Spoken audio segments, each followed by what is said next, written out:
Ukraine का दावा है कि उसने इतवार के रोज रूस के 4 एयर बेसिस पर हमला करके 40 से ज्यादा जंगी हथियारों को निशाना बनाया है और ये इसका सबसे बड़ा लॉन्ग रेंज अटैक था। यूक्रेन की खुफिया एजेंसी SBU के मुताबिक इस अटैक को स्पाइडर वेब का नाम दिया गया है और इसकी निगरानी खुद सदर ज़ेलेंस्की ने की है। इस ऑपरेशन की प्लानिंग को 1.5 साल लगे, मगर इसमें ड्रोन्स को जिस तरह से स्मगल करके रशिया में लाया गया और ये अटैक जिस तरह से हुआ वो बहुत मुनफरिद है।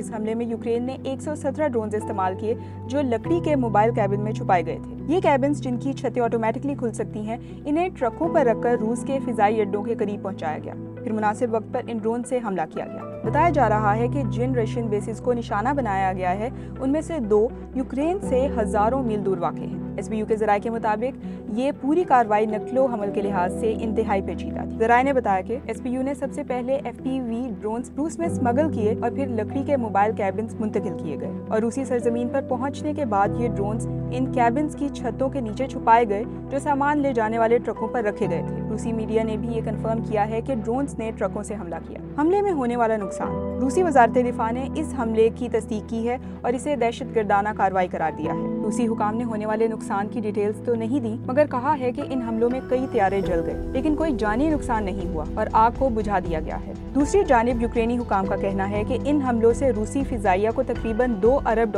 का नुकसान पहुंचा है। SBU के दावे के मुताबिक इस हमले में रूस के अहम जंगी तैयारे जिनमें न्यूक्लियर बमबार तैयारे भी शामिल थे, इनको शदीद नुकसान पहुंचा है। ये हमले उस वक्त हुए हैं जब रशिया और यूक्रेन के दरमियान जंग बंदी की कोशिशें जारी थी और दोनों ममालिक मुज़ाकरात के दूसरे दौर के लिए इस्तांबुल में मिलने वाले थे।